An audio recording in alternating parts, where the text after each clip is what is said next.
Hello, everyone. Welcome to today's event. I'm Catherine Delgadillo here to co-host our event with our CEO, Hall Martin. Hall is going to tell us a little bit about what we do here at 10 Capital. Great. Thanks, Kat. I want to thank everybody for joining us for another great presentation today here at 10 Capital. Before we jump into it, let's talk more about 10 Capital. At heart, we help startups and investors connect for funding. I want to welcome you to today's virtual event. Next slide. In general, we run investor relation campaigns. We help startups find investors and connect with them. We help with pitch decks, due diligence reports, and other documents. We also make introductions online, in person, and in live events and dinner events. We also put together fundraise strategies and other introductions. In short, we provide the legwork, saving you time and money. At heart, 10 Capital forms capital for early stage investment. We help high net worths start family offices as they fund emerging managers. We help VC funds find limited partners, mostly family offices, and we help angel groups find members. So we are helping build the capital that goes into startup funding and investing. Next slide.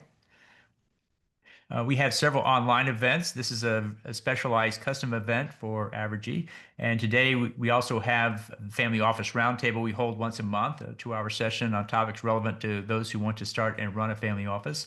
We also run a quick pitch. This is for tech companies. And we also run a life science syndicate event for life science companies. We also have started a new program called the Investor Education Session for investors and startups to learn about how to invest in early stage companies. If you want to learn more about our events, go to 10capital.group and click on the events button, and you can learn more about what we have available. If you're a startup in the room and are interested in learning more about this program, go ahead and take a picture of that QR code, fill out the form, and we'll follow up with you to see if your fundraise and our program are a good match. Next slide. So we also have an AI chatbot we put together. We've been running a program called Investor Connect for 10 years. We've interviewed over 850 angel VC, family office, and other investor types about what they invest, how they invest, and what they look for. We've taken all that content and put it inside the chatbot. We also have included what we call the Startup Funding Espresso. And the time it takes to drink an espresso, you can learn something about startup funding and investing. It's a 300-word micro blog post. It's a 1.5-minute audio component. And we've done over 2,500 of these so far. So all of them are in the Ava chatbot. If you want to go to startupfundingespresso.com, you can learn more about it. Let's hear about how it works. Hi there. I'd like to introduce myself. My name is Ava, your personal AI venture assistant. I'm your new best friend in the world of investing in startups, the 10 Capital AI chatbot. I'm here to make your journey through the startup ecosystem easier, faster, and a lot more fun. Need help finding your next big investment? Or maybe you're a founder looking for fundraising tips? I've got you covered. I pull all my knowledge from over 500 blogs, countless podcasts, and even some nifty calculators, like the How Fundable Is Your Startup tool, to give you the answers you need. So how do I work? Easy. You simply go to where I live on startupfundingespresso.com and look for me in the bottom right. As soon as I appear, go ahead and click on me to let me know you're here. And then there you go. All your questions answered at your fingertips. Whether you're into health tech, biotech, life sciences, or any of the other exciting fields out there, I'm equipped to help you navigate the trends, challenges, and opportunities in each one. Got a question? Just ask. And guess what? I even pull insights from the 10 Capital Network podcast on Investor Connect. It's packed with expert advice, success stories, and more, all designed to help you succeed in the venture capital world. So what are you waiting for? Let's chat. I'm here 24/7 to help you find the right answers, connect with great opportunities, and make the most out of your investments. See you on startupfundingespresso.com. Great. So now we begin the content portion of our program today. We'll have a special presentation from our guest speaker. Then we'll have a presentation from Avergy, and then we'll have Q&A at the end. We'll also have Q&A at after the guest speaker as well. With this, I'll turn it over to Mariano Ansaldo of Avergy to introduce our guest speaker. Thank you very much, Hall. Yeah, I'm Mariano Ansaldo. I'm co-founder of Avergy. It's a startup that aims to help aviation to decarbonize its industry. I have the pleasure to introduce Pedro de la Fuente. He's a Senior Manager of External Affairs and Sustainability at the International Air Transport Association. It's a pleasure to have you here, Pedro. Go ahead with your presentation. Thanks. Thank you, Arnaldo, and good afternoon, everyone, and pleasure to be here with you today. Representing the International Air Transport Association. We are the largest airline trade association in the world, covering today almost 85% of the total air traffic with our membership. And one of our key fundamental role is to seek ways of how to decarbonize the aviation sector. So in terms of, before we start, everyone can see the presentation perfectly well, I hope so. One of the main challenges that we have is how climate change and energy transition go hand in hand. And energy transition is not only about the technology and the fuel quality, it is also a new industry that from an aviation perspective, we are trying to grasp around how we can become a new energy power in terms of breaking the silo and the dependency that we have from conventional jet fuel and generate our own kerosene of the future that will help us decarbonize the sector. So when it comes to a period of time and how we have progressed from the first engine propelled forces that were introduced in the market in the 1950s to where we are today, we have a quite significant challenge ahead of us, and it's how do we decarbonize the aviation sector in the next 25 years, something that has taken a revolutionary change in the market from these engines in the last 7 years to what we're standing today. And also, how do we do that in a conscious way that we do not impact the global economy and also meet what we call the international commitments set out by governments, starting from the Kyoto Protocol in 1997 to the latest iteration of the Paris Agreement in 2015, and also the commitment that the industry has set forth by itself, which is reaching net zero emissions by the year 2050. Now, to reach these net zero emissions, we rely on a self-imposed target where we look at operational efficiencies in means that how can we reduce the emissions coming from the combustions of jet engine. We also look into the introduction of new technologies, which are included like in hydrogen, electric propulsion, aircraft. These are technologies that, while they are existing today, it's going to take at least 20 or 15 years for maturity into the market, and they'll not be able to displace the long-term or the long-haul flights that we operate into. And obviously as well, one of the main pillars and drivers is sustainable aviation fuels. Sustainable aviation fuels, as we know them today, and we'll talk about more in depth in that through the presentation, will play a pivotal role in decarbonizing aviation, reaching almost 65% of the total emissions that the industry can abate by the year 2050.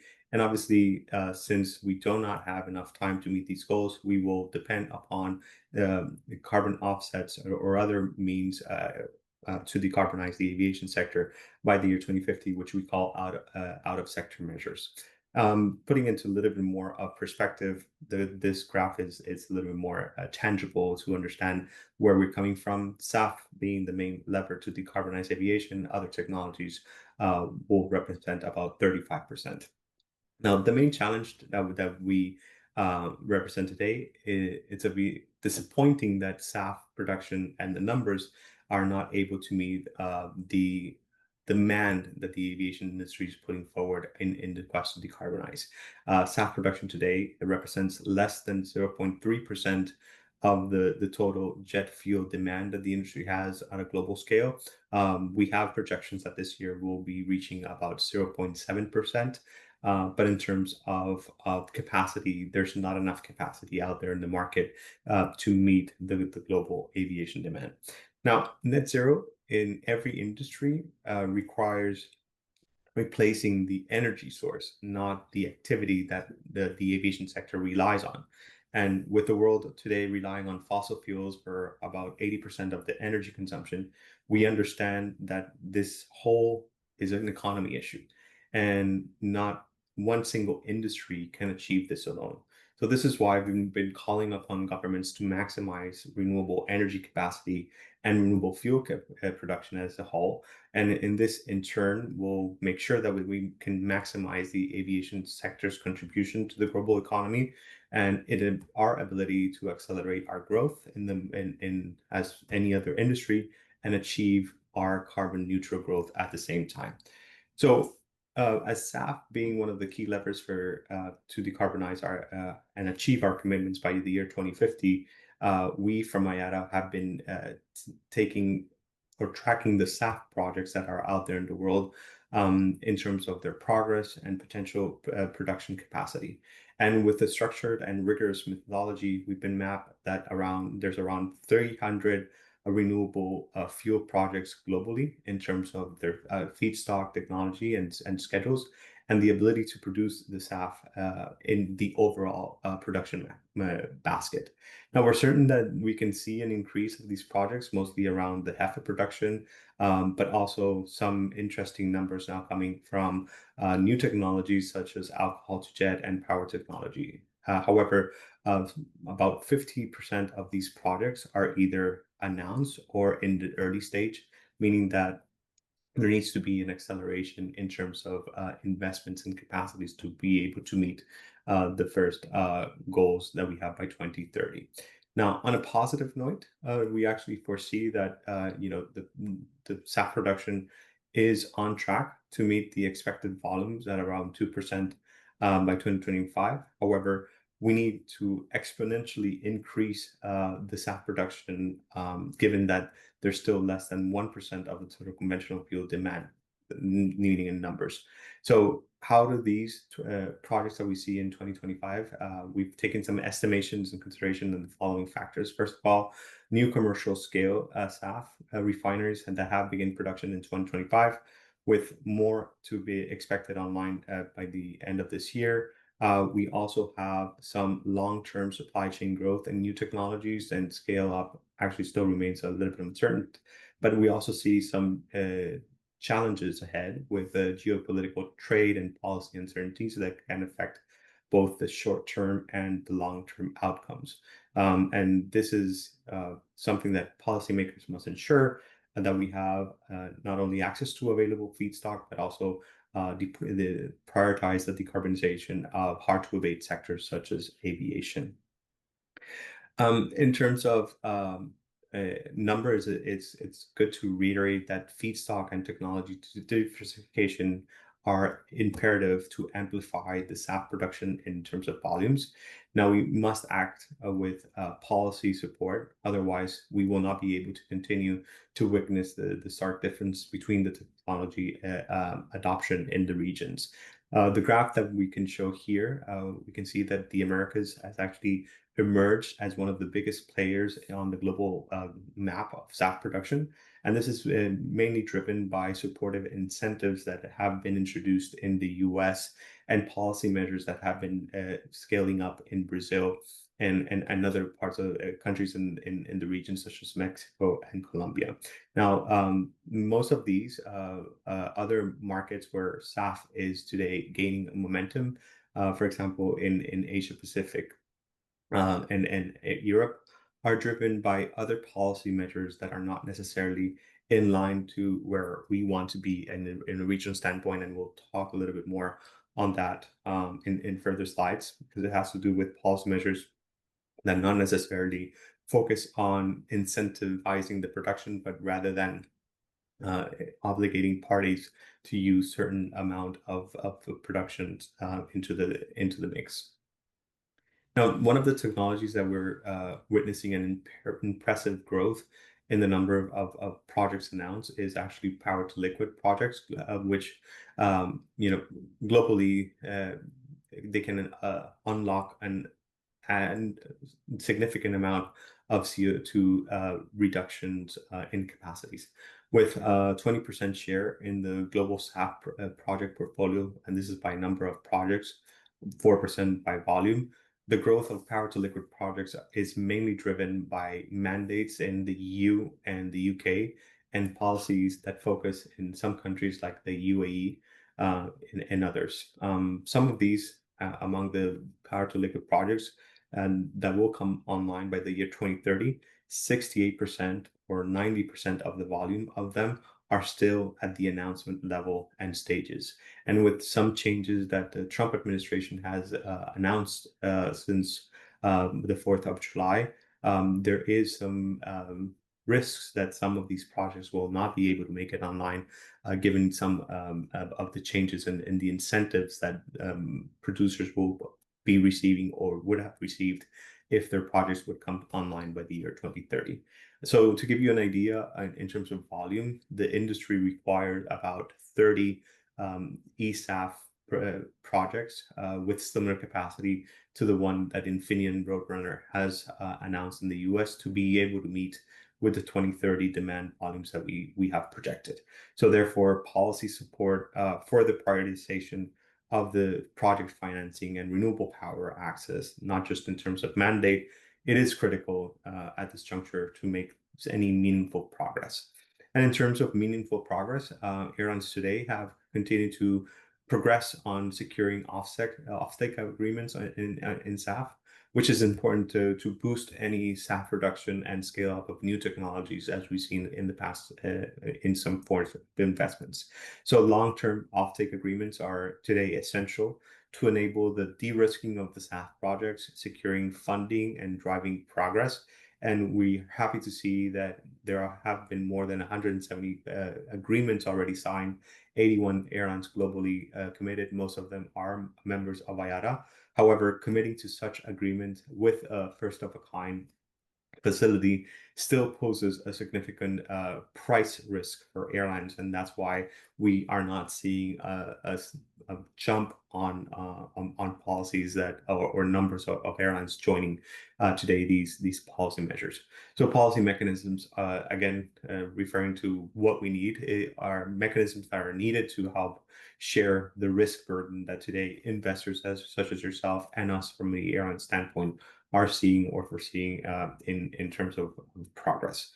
Now, I mentioned before that some of the policy measures that we're seeing are either on incentives, on mandates.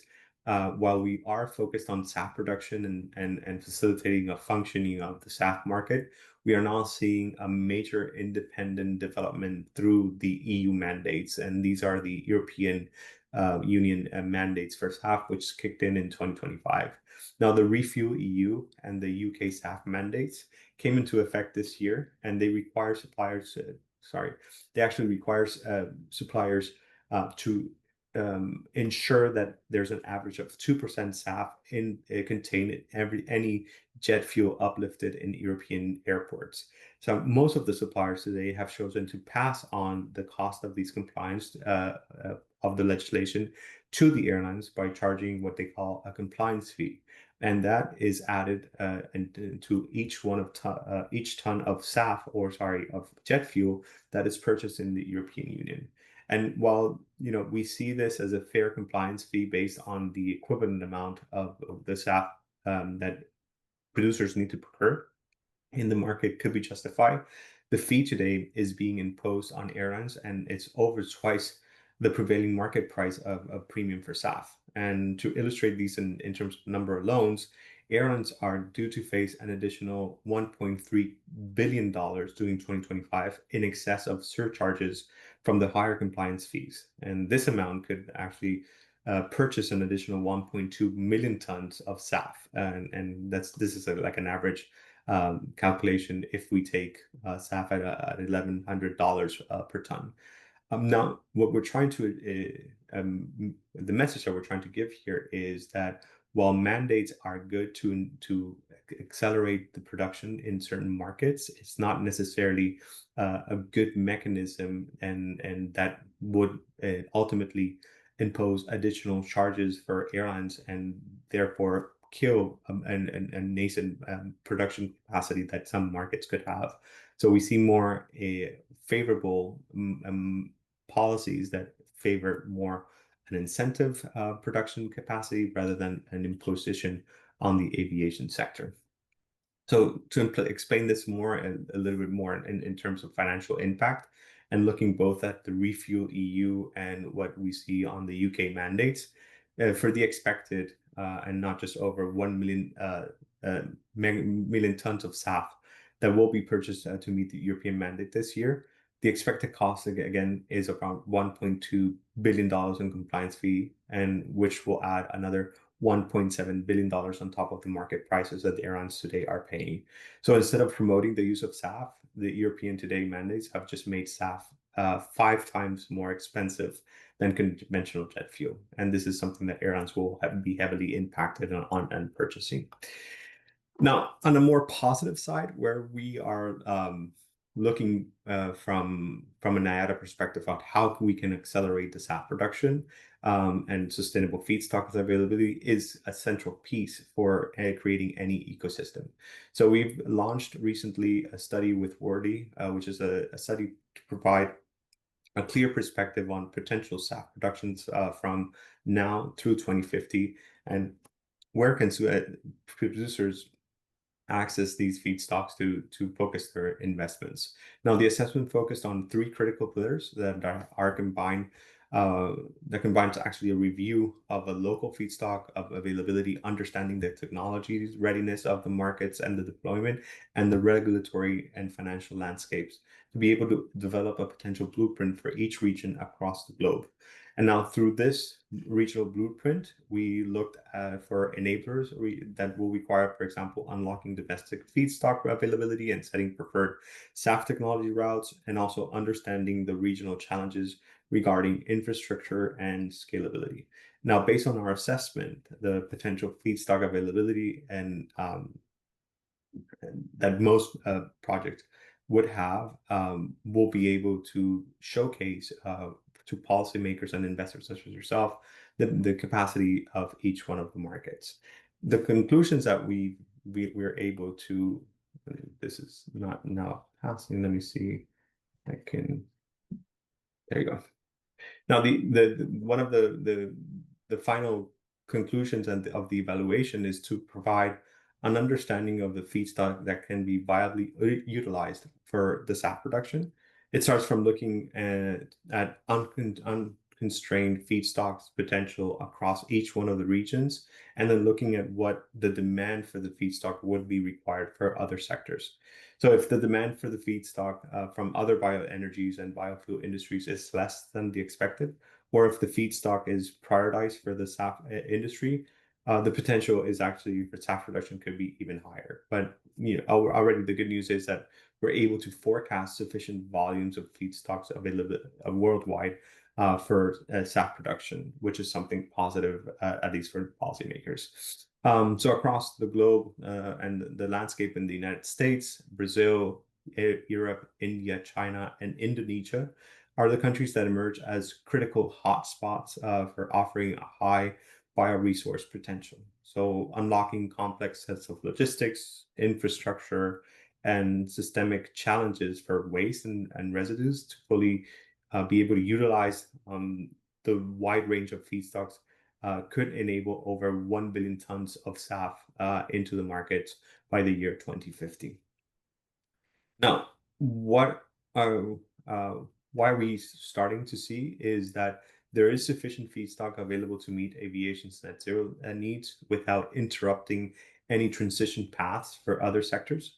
However, based on the current progress, SAF production output is actually likely to be constrained because of the issues regarding technology rollout. And this is driven because of fall shorts that we are seeing in technology maturity and the availability to scale production facilities.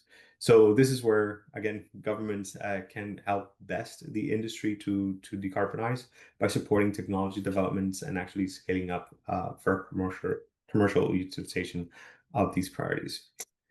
Now, just to cover a little bit on the top priorities that we are from the aviation sector that are looking for 2025, obviously it's the increase in renewable energy and fuel production. In doing so, we understand that governments must be mindful of the unintended consequences that often afflict from new or immature markets and take actions to eliminate any pricing behaviors as we're seeing in the EU.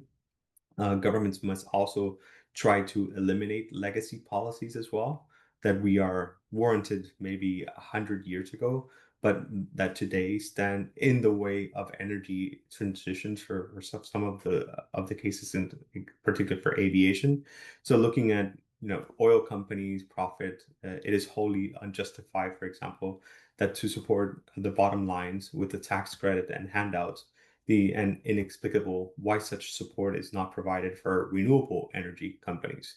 So if redirected, the $1 trillion annually that favor big oil companies could fund the energy transition for the air transport sector in less than 5 years. So that's why there's a call out for governments to actually move most of these subsidies into the aviation sector.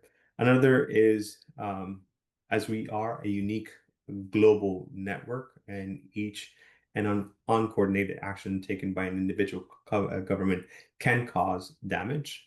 We have been calling upon the industry's leaders to create global standards that will make aviation, today, continue to be one of the safest and most secure sectors, but also ensuring that the energy transition follows the same rules on harmonization policies that occur. And I mentioned here CORSIA, because CORSIA is the Carbon Offset and Reduction Scheme for International Aviation, and CORSIA will play a pivotal role in 2025 in the demand that the aviation sector will have on carbon offsets, but also on sustainable aviation fuels, as most of the airlines, 129 states, will start to introduce requirements to offset any emissions growth from the baseline that the system has, that was established in 2019. Now, to facilitate this as well, from IATA, we have created a centralized SAF registry. This is to provide essential market infrastructure and help create a global SAF market that is necessary for all global transport. Now, we've launched it as an independent organization, and this is to ensure the immutable tracking of the environmental benefits that SAF purchases have, and their orderly claiming against regulatory obligations such as CORSIA. And this is a system that is available for producers to be able to connect the production that they have with airlines, and also ensure and facilitate that the emissions accounting are tracked and only accounted for once. We have more than 73 organizations already part of the SAF registry. This number grows by day. 24% of them come from the Americas. We expect these numbers to grow into the future, depending on the number of facilities come online. And another one of the technologies that we can offer as well is the SAF Matchmaker. A SAF Matchmaker is a platform where SAF producers and suppliers can connect with airlines, which creates like a marketplace that will increase the transparency and the liquidity of the global SAF market. And this is to ensure that we're able to analyze where the bottlenecks are and alleviate them wherever we can, and together with our partners in the value chain, ensuring that we're able to connect the SAF supply with the airlines that are looking for specific supply or demand in certain markets. Now, that was all for the presentation, but I know we have some time left for questions, if there are any. And thank you again for the invitation to this. Yes, thank you for a great presentation. For those in the audience, please post your questions. My first question has to do with the subsidies. It appears we're very dependent upon the subsidies, and they're looking for other revenue streams. How much do carbon tax credits count for that revenue source? So that's a good question. The reality is that most of the carbon credits are not reinvested into the industry. They just go to the coffins of governments. I'm sorry, carbon taxes. So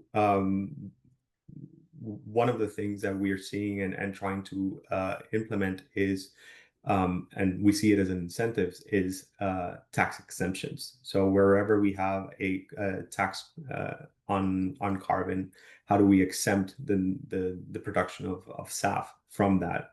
And we actually use those funds to alleviate or reinvest them in the needs that the industry has in the decarbonization quest. There's several processes going on here based on technology. Are there any of those that you think may have a breakthrough in the coming years that might accelerate just the production and reduce the cost from what the current charts show? I mean, definitely the technologies where we can achieve higher emissions reductions, like such as power to liquid, are very expensive today. One of the things that we're seeing that into the future will play a more significant role is alcohol to jet, and also the maturity that HEFA processes can achieve into the market. But notwithstanding any pathways that we are able to project by 2050, every single technology has a role to play. We're not going to be able to meet the 2050 goals with just one technology or expanding the maturity of that technology. Every single technology needs to be accounted for, and needs to scale up in production if we want to reach the 2050 goal of decarbonizing aviation. So for HEFA, co-processing, or alcohol to jet, we see a significant uplift in Brazil with this technology in the years to come, or with power to liquid in countries such as Argentina, Chile, that have recently announced some projects. These are all technologies that will need to mature at any scale for the 2050 challenges that we have. And how do you see Avergy's gasification process compared to the HEFA and the alcohol to jet technologies? How would you characterize them? I mean, that's a really good question. Gasification for us is definitely a cost competitive technology. At the end of the day, it's where you can achieve most reductions from the CI score that we're trying to achieve. Definitely in comparison to other technologies such as HEFA, for example, in the US, where there is some constraint in terms of feedstocks because of the certification of those. We need to explore more options within gasification. And that's something that I forgot to mention in the presentation, but I think it's important to note is that sustainable aviation fuels is not just about a alternative fuel that aviation need. It also needs to meet stringent sustainability standards. And that's where the production capacities on gasifications or that focus more on wastes play a more significant role rather than other technologies that depend on feedstocks that can put pressure on food security, for example, in certain markets. So definitely expanding these type of technologies is critical for the aviation sector.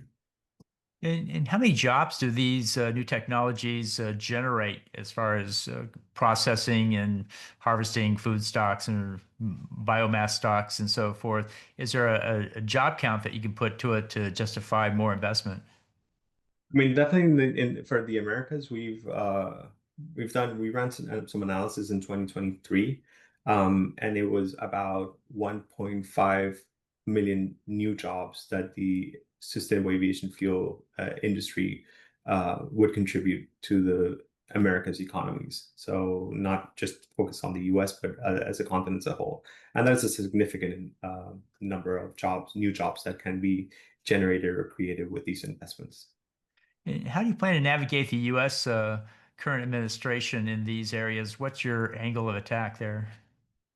I mean, definitely it's not on focusing only on the environmental attributes that these fuels have, but in terms of energy security and energy independence. So we look at how the supply of jet fuel today moves around in the market. We have 23 countries that control 95% of the total jet fuel production globally, and expanding the production of sustainable aviation fuel can alleviate the dependency that certain states have on that jet fuel supply and demand on a global scale. So for the Trump administration, has understood that this is all about energy security and energy independence.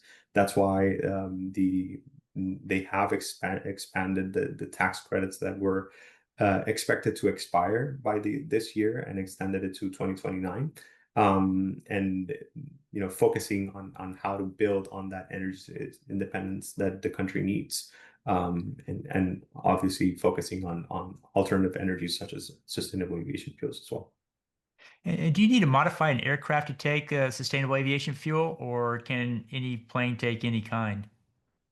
No, so sustainable aviation fuel is a drop-in fuel, meaning that you can have up to a 50% blend with a conventional jet fuel, and it doesn't require any technology changes. So any aircraft today has the capacity of flying with up to 50% blend, depending on the technology and the pathway with sustainable aviation fuels.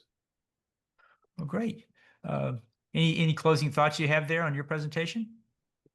I mean, just again, I do believe that any new industry needs government support, and governments must materialize those incentives and the policies that will propel investors such as yourself as well to make decisions on whether to put the money and invest on SAF, but ensuring that all investments are protected and definitely be able to maximize the return on such investments, so with protections on policy measures that these governments are taking today. Great. One final question. I always hear about coal miners championing their technology, but I never hear about the sustainable aviation fuel people championing theirs. Do you think they're going to come together to form a stronger movement and a louder voice? We'll have to see where we can join forces on that end. Definitely, there's two different industries there, but more than happy to expand that collaboration.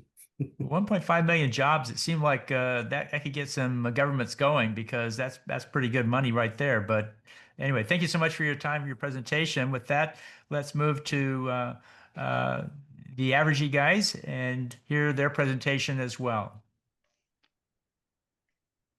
Okay, thank you. Let's start, Francisco, if you want, with the presentation, and we participate on that.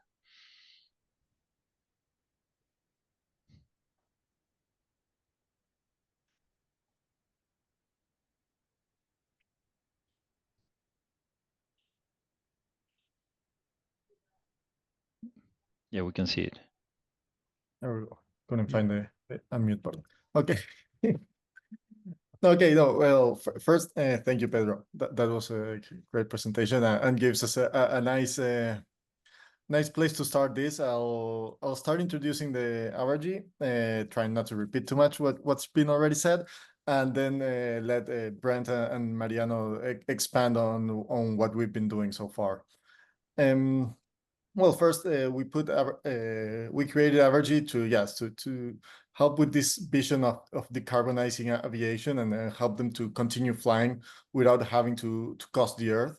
And okay, and for that we started by putting a team of experts in aviation, energy, engineering, and project management. We have the founder team bringing a long experience in aviation strategy, with project director Brent Napton, bringing over 30 years of expertise in energy and project management, and technical advisor Bruno Cateni, offering deep expertise in both on gasification. I mean, he has a PhD in gasification, and in renewable fuels. Well, I don't want to go too deep into this, since a lot of it's been discussed, but yes, we are positioning ourselves to develop, to produce a sustainable aviation fuel, or SAF. And so, well, yes, with all that we've heard already from Pedro, sustainable aviation fuel is the most effective strategy to target the net zero goal by 2050. And that's where we wanted to do our contribution. So we've seen about the market. The market is growing. The demand is growing at a much faster pace than the supply. In the US, it's expected that by 2030, there will be demand for 3 billion gallons of SAF, creating a market of around $22 billion. and it will continue to grow at over 7% for the next 20 years. But there are many barriers to increase the production.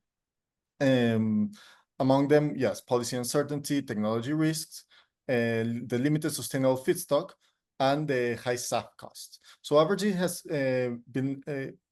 is targeting to address these barriers by producing a cost-effective regional model based on abundant local feedstock, proven technology, and everything designed to scale. So what we've been doing so far. So in our first year, Avergy has looked to do the groundwork to address the key risks that the key risks that affect a business like this. And this has been done by using proven technology and a local supply chain that will give us a capital efficient go-to-market plan. So we started with a sound strategy, which is that would be based on using local sustainable feedstock, going through a proven technology pathway, also with an ASTM certification, which accelerates the time to market, and build integration expertise through a demo plant. Also, the Fischer-Tropsch pathway has the potential to evolve into other technologies like eSAF and methanol, well, especially eSAF that's been mentioned a lot, once the green hydrogen becomes economically feasible. At the same time, we've seen early traction, especially with support from major Latin American airlines flying to the US, which are seeing mandates enacted in their home countries without the production being too far evolved there. We've also advanced conversations with key partners across feedstock technology and technical know-how, all aligned to scale up. And the most importantly, like I recently mentioned, we assembled a strong cross-disciplinary team with deep expertise in aviation, energy, and project execution to drive all this forward. So Brent will now explain a bit more about the technology, the Fischer-Tropsch gasification Fischer-Tropsch technology, and how we are targeting that. Brent? Thank you, Francisco. So we take the raw woody biomass, and that can come in various forms as sawdust or shavings or forest thinnings or wood chips. And this is usually has moisture, so it needs to be dried. So we employ a torrefication process, which heats up the biomass in an oxygen-deprived environment to not only make it lighter, but it increases the density, the energy density, and the carbon content, and it makes it water resistant for further moisture absorption. And then we pelletize that for storage, and then we pulverize it to pretty small size, about 100 microns, which is about the width of a human hair. And those small particles are then we use on our pilot scale nitrogen, but in our commercial scale, we'll have a CO2 that we capture and recycle to use ultra dense conveyance of the solid particles as well as the gas into a multi-staged injector to distribute the solid and the gas, the solid biomass that's been torrefied, pelletized, and pulverized, and it'll go into the top of the entrained flow gasifier. So we are not using a fluidized bed gasifier as most technologies that are being put into projects today utilize. We have advanced to the entrained flow gasifier that GTI license and offers. They've been in business over 50 years and have a strong reputation in the industry. They've done a lot of research and testing over the years. So this entrained flow gasifier operates at higher temperatures, so you don't produce the tars and the residues that are hard to clean up in your syngas post-production. So we only have a solid byproduct called slag that actually can be sold as a byproduct either into the aggregate for construction and road construction industry or to agriculture for soil stabilization. So it's a above ground carbon sequestration, if you will, measure there. So that final product, we have a quench. Our gasifier does not use a refractory inside that most gasifiers have. We have a water jacket surrounding the gasifier, and so that generates steam, which is one of the needed utilities for our process. So we have higher efficiency by generating our own steam and utilizing that through the processes. And we don't have to change out or replace the refractory. The water jacketing is sufficient to eliminate that entirely. So our operating on-stream factor is quite high, in the high 90 percentile, and we don't have the maintenance and replacement costs associated with cracked or needing to be replaced refractory every so many years. So it's a very much a benefit with this technology. The syngas that comes out the bottom has to be filtered and scrubbed of what are called volatile organic compounds and particulate matter, carbon that wasn't combusted in the gasifier. It goes through the acid gas removal where CO2 is extracted and again used in our EDCP process. The hydrogen sulfide is removed in the first stage, and then we have a multi-staged guard bed system using activated aluminum and zinc oxide, which pulls out the remaining hydrogen sulfide gas. We don't want any sulfur going into our Fischer-Tropsch system, which is designed by Velocis, a well-known recognized micro-channel Fischer-Tropsch provider in the industry. This is a superior technology to traditional shell and tube type reactors that most competitors are selling into this market.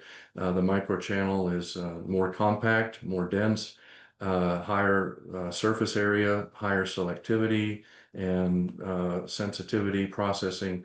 So we get much better yields, we get higher temperature operating capacity, and we have a lower cost.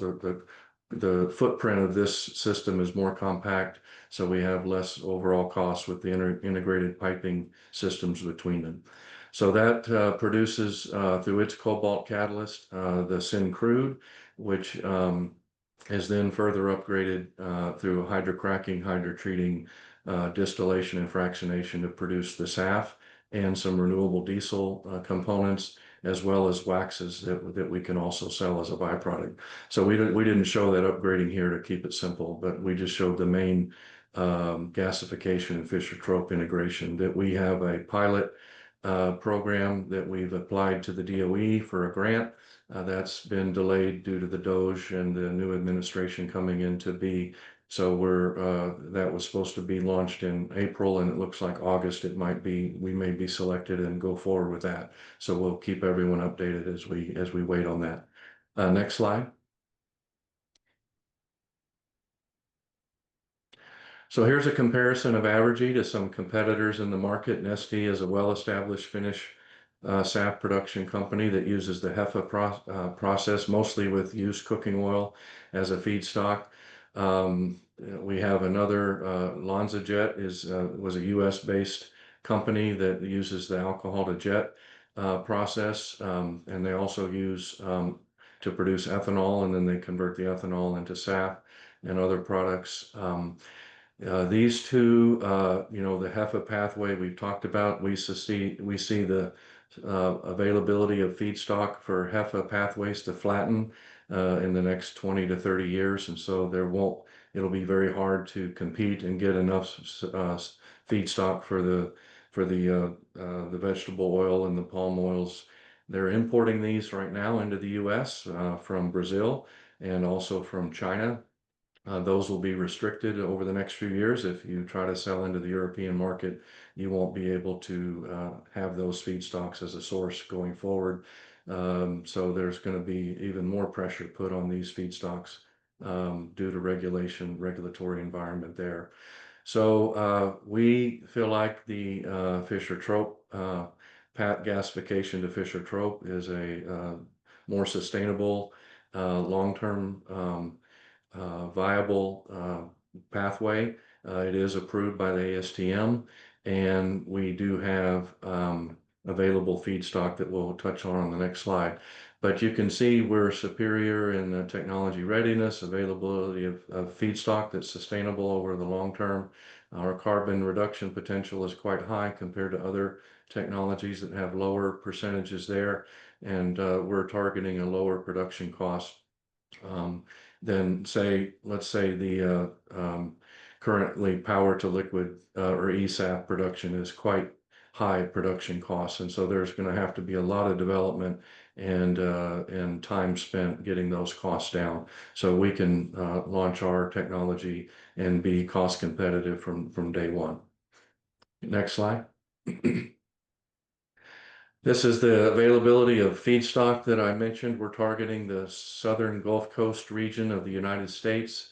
According to the billion-ton report from the DOE in 2023, there's approximately 30 million dry tons of waste biomass produced in the U.S. per year, and that would produce 2.5 billion gallons of SAF if that could all be put into biorefineries throughout the United States.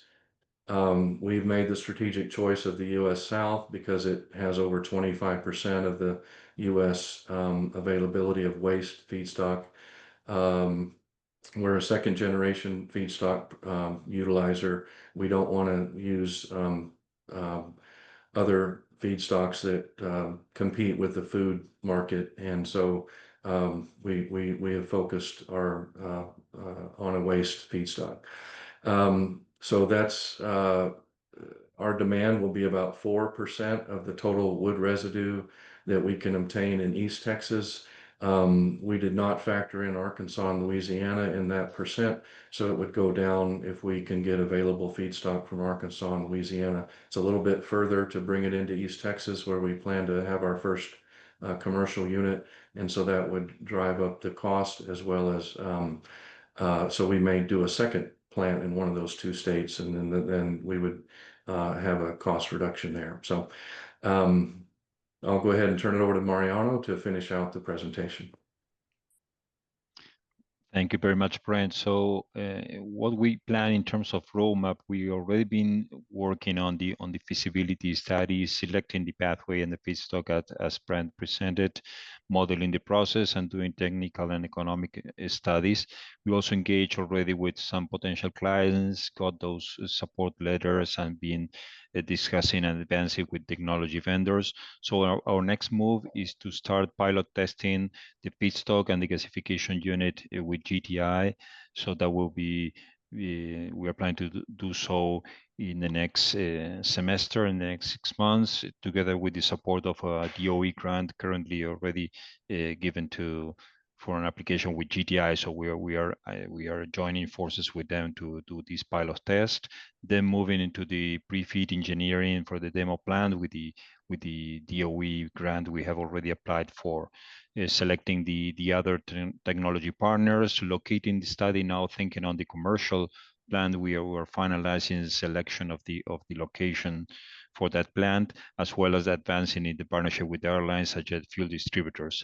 So our plan is to have a demonstration size plant by the end of 2027, so we can already start supplying some SAF testing, reducing all the integration risk between different vendors. Because we have proven technology, but putting all that together is some potential risk that we're going to be minimizing or mitigating by developing this pilot / demonstration size plant. And we also that will allow us also to build all the partnership with the suppliers, with the clients, and getting the ASTM certification, and then moving into a commercial size plant by the end of 2030. That's our plan for our first commercial plant. Next, please. So in terms of investment and financial results, we will plan to have our initial revenues selling the proceeds from this demonstration process by 2027, and then moving into the actual financials of the company starting in 2030 with the commercial plan that we will have foreseen having positive cash flow since 2030. The overall project IRR is expected to be 47%, so we see this as a very good opportunity in terms of growth potential and profitability for this company. Then we're thinking on having a second plant by 2033, 34. That's going to increase our revenues and cash flows. Next, please. And this doesn't only have an impact in terms of financials, but also having very positive environmental benefits. We plan that during the first 10 years will help reduce 1.4 million tons of CO2 emissions.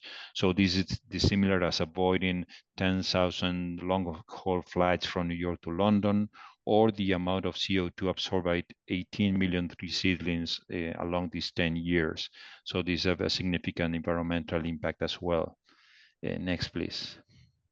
And in terms of investment, we are to support all this development, we are looking for a 2.5 million investment. We divided this in two tranches. The first tranche is running right now. It's $650,000 with a pre-money valuation of 6 million, and that money will be used for this pre-feed engineering, the pilot test of the raw material and the gasification process, as I mentioned, finalizing location study and some other operational expenses. And by the end of the year, we expect to get into tranche 2 with 1.8 million to finalize the engineering and acquire and selling down now the acquisition of a piece of land for the commercial size plant.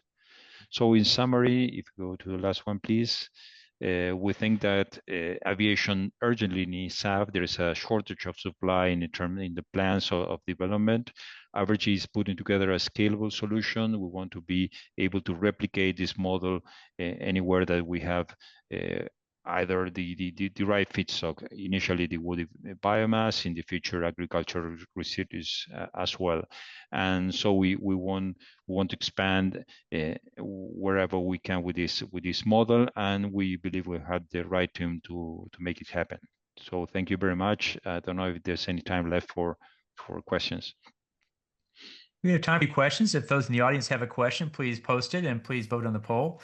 I had a few questions myself. What technology providers are you aligning with, and what's the current state? Do you have any written agreements yet, or is it informal? We have an MOU with GTI particularly, and we together applied with GTI and Velocys for the DOE grant. So we have a project ongoing there. Great. And then what is the cost of actually putting up the plant itself when you actually go to establishing it, and how will you be funding that? Is that project financing, grants, or will you be doing more equity raises for that? We expect the demo plant will be financed partly with the DOE grant together with equity raises. And for the large plant, we can foresee a mix of debt and equity. Once we have a location, we have some assets there you can leverage on debt, but we mostly have to raise equity. But we believe that with the demo plant, that would be like a showcase of the possibility and the feasibility of this business model, so we'll be able to attract new capital there. Great. And what kind of agreements do you have in place or in process with the woody biomass producers? We advanced conversation with the biomass producer. Haven't gone in yet into specific agreements, but they're very open for this and aware of these developments, and we have frequent conversations with them. Great. And so what's the exit strategy here? At the very end, how do the investors get their money back?